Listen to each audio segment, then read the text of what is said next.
Magandang lalaki at babae po sa inyong lahat at isang pinagpalang Pasko po sa inyong lahat. Sa turo ko, pasa mo, sasagutin natin ang isang tanong ng bayan na akma-akma sa ating sitwasyon ngayon. Sir, ano po ba yung pag-uusapan natin?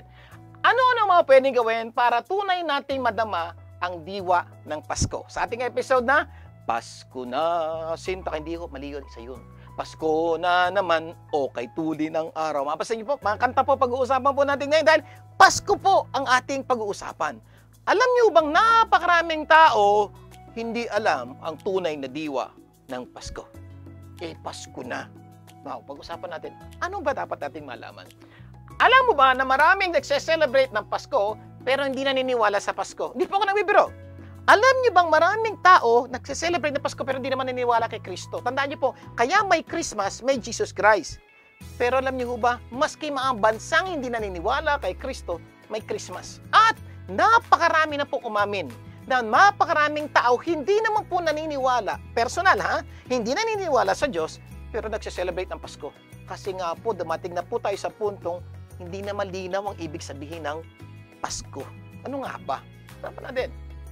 Marami nagse-celebrate ng Pasko pero hindi nila alam bakit may Pasko. Sa totoo lang po, when you start asking people today, pag naalala niyo Pasko, mapasok sa inyo, Sir, Christmas party, Christmas bonus, Christmas ham, Christmas, Christmas, bola-bola, Christmas reunion, Christmas, Christmas, pwede mong iniisip niyo pag Christmas song, ang dami po. Ito ang tanong, yung ba ibig sabihin ng Pasko? Tuloy po natin itong usapan na ito. Sir, ano ba talaga ang dapat gawin para maintindihan ang tunay na diwa ng Pasko? Simulan po natin. Okay. Meron po ko ilang tips na pwede nyo gawin para maunawaan nyo or kung naunawaan nyo na, maunawaan ng ibang taong nakapaligid sa inyo bakit may Pasko. Unang-una, sabihin mo sa mga mahal mo sa buhay na huwag umasa ng regalo this Christmas. Ano, sir? Hindi aasa? Siguro malamang sasagot yung kapamilya mo. Sir, bakit ako hindi aasa ng regalo sa Pasko? Pasko nga! Eto, sagot mo. Kasi, hindi mo naman birthday. Sa totoo lang, di ba normally pag birthday mo, parang legal umasa ng regalo. Tanong, birthday mo ba sa Pasko? Bakit? Sumagot ka. Hindi naman, di ba? Ba't ka umaasa ng regalo? Ito po isang bagay na medyo throughout the years, hindi na natin naunawaan ng tunay at ibig sabihin ng Pasko. Kaya pag Pasko, ina-expect natin, regalo. Tanong, yung ba talaga ang Pasko? Tuloy natin. Ang susunod na gagawin nyo para maunawaan nyo o ng mga kapamilya nyo ang Pasko ay ito. Sabihin mo na dapat sila ang magbigay ng regalo kay Jesus Christ. Sir, bakit? Kasi Pasko po ay birthday ni Jesus. Tama yan. By this time siguro po, alam po natin yan na ang Pasko po ay birthday ni Jesus. Hindi lang natin maintindihan at di natin ginagawa, siya pala may birthday. Bakit tayo ang nanghihintay ng regalo? Parang mali, ano? So, dapat ang sabihin mo sa mga kapamilya mo. Ikaw ang magbigay ng regalo kay Jesus Christ. Siguro malamang may sasagot na kapamilya. Ito sasagutin niya. Sir, ano naman ang pwede ko ibigay kay Jesus? Lahat na yata nasa Kanya. Oo nga naman, punto ka naman, ano? So, ba't ko pa bibigyan? Kaya hindi ko binibigyan si Jesus Christ. Siguro sabi ng kapamilya mo, lahat naman nasa Kanya na . Para mas maintindihan natin, tuloy natin ang kwentuhan. Ito po, ang dapat nyo maintindihan. Sabihin mo na magbigay sila ng regalo sa mga mahihirap. Sir, dali lang. Ano koneksyon na mahihirap kay Jesus? Napakagandang usapan to, no? Ito po. Sabi po ni Jesus, siya po mismo nagsabi nung nandito pa po siya sa lupa. Ito po ang sinabi niya. For I was hungry and you gave me nothing to eat. I was thirsty and you gave me nothing to drink. I was a stranger and you did not invite me in. I needed clothes and you did not clothe me. I was sick and in prison and you did not look after me. So ito po, si Jesus po mismo nagsabi nito. Sumagot po yung kausap niya. Sabi niya, they also will answer, Lord, when did we see you hungry, thirsty, stranger, needing clothes, in prison? Di namin maalala. Ito ang sagot ni Jesus. And I want you to listen very well. Sabi niya po sa Matthew 25 verse 45, He will reply, I tell you the truth. Whenever you did not do to the one of the least of these people, you did not do it to me. Pag hindi mo daw ginawa at tinulungan tong mga taong ito, hindi mo ako tinulungan. Ano pa ibig sabihin? Pag tinulungan mo tong mga taong ito, yung mga naghihirap, yung mga nangangailangan, binigay mo na yun kay Jesus. One of the best way to give a gift to Jesus is to help those people who are in need. Tulungan po natin yung mga nangangailangan. Kaya mapasin po, may mga pamilya pag Pasko, may specific budget po silang ginagawa. Yung perang ito, ko-contribute pa pamilya, bumibili po na kung ano-ano, at pumupunta po sila sa mga lugar na mahihirap.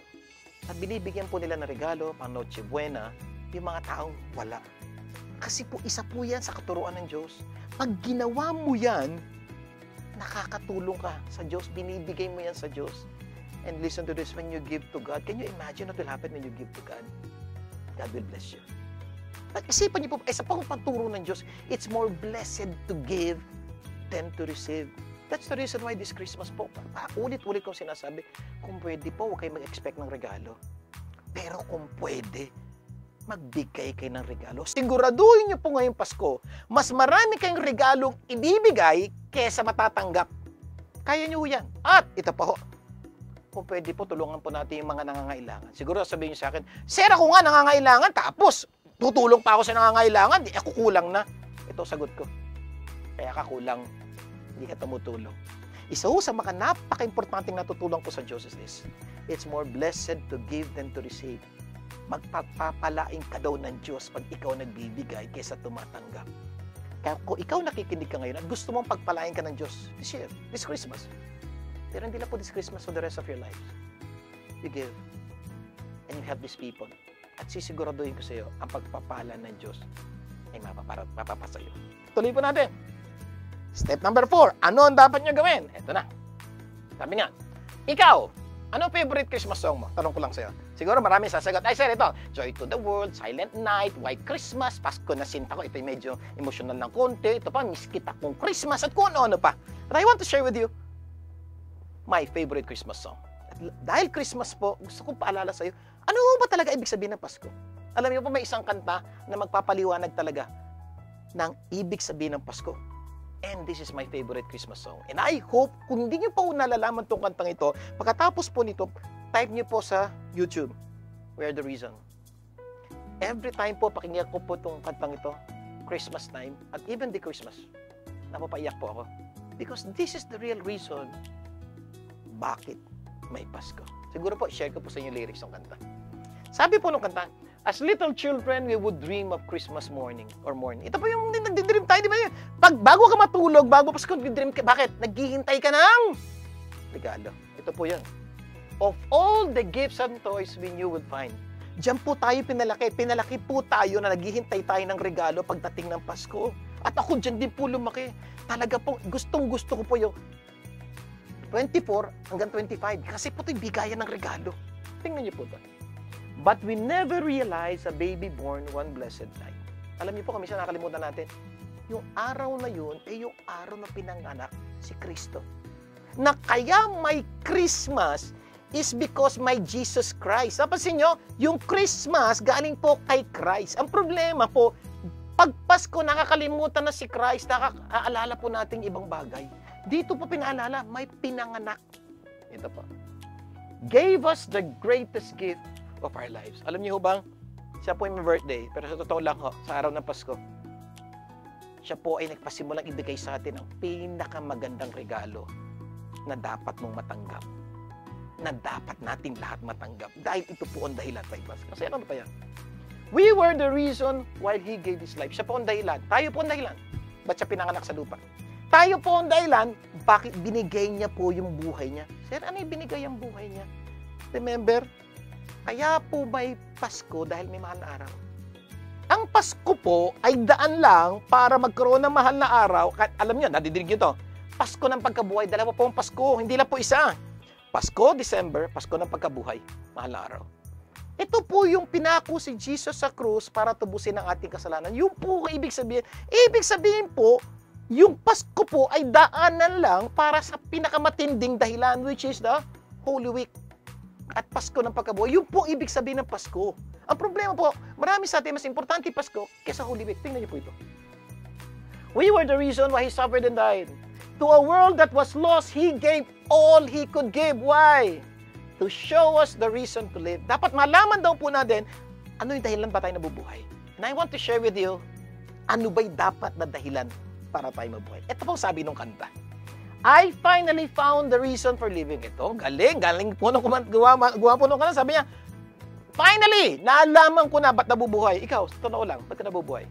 Pag hindi mo alam ba't ka nabubuhay, laki po ng problema. Ito po sabi ng author ng kanta, I finally, alam ko na ba't ako pinanganak sa mundong ibabaw. Ito daw po yun.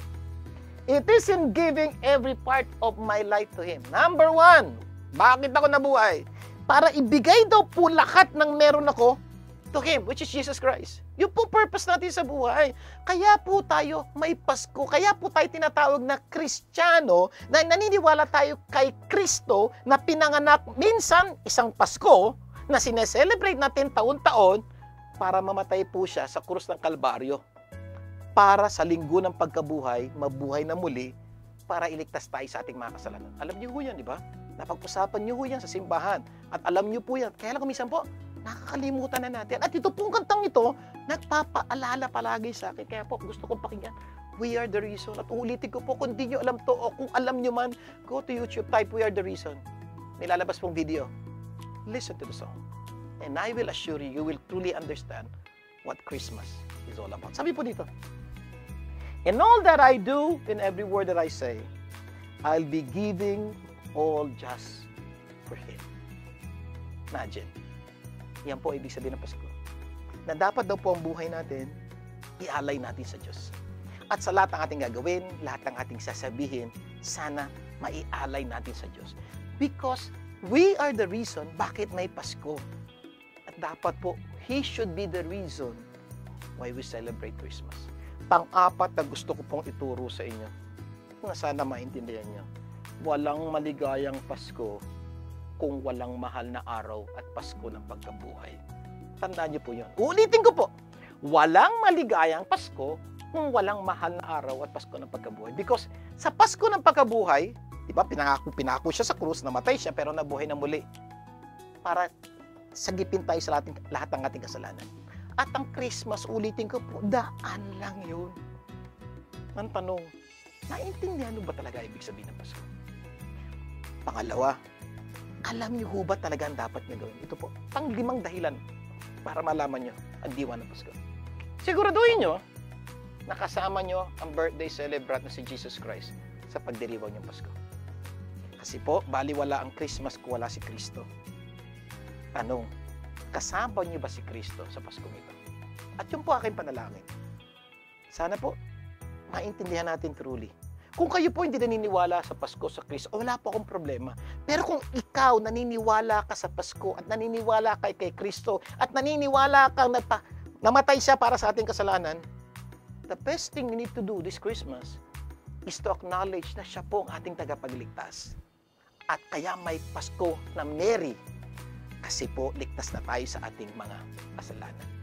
Sana po maintindihan po natin. Yan po ang tunay ng diwa ng Pasko. Kaya po tayo merry kasi po ligtas na tayo sa ating mga kasalanan. Ako, sana po nagkakaintindihan po tayo sa pinag-uusapan. Paskong Pasko, para medyo seryoso ako ng konti kasi po kailangan natin maintindihan. Uulitin ko po, ang bawat problema ay masolusyon. Kailangan mo lang maging magapalamin, gawin araw-araw at samahan ng panalangin. Ito pa ho, good news. Sa susunod na linggo, pag-uusapan natin. Bakit gusto kong bumait pero hindi ko magawa? O, nadinig niyo na yan. O kaya, bakit gusto kong pumayat pero hindi ko magawa?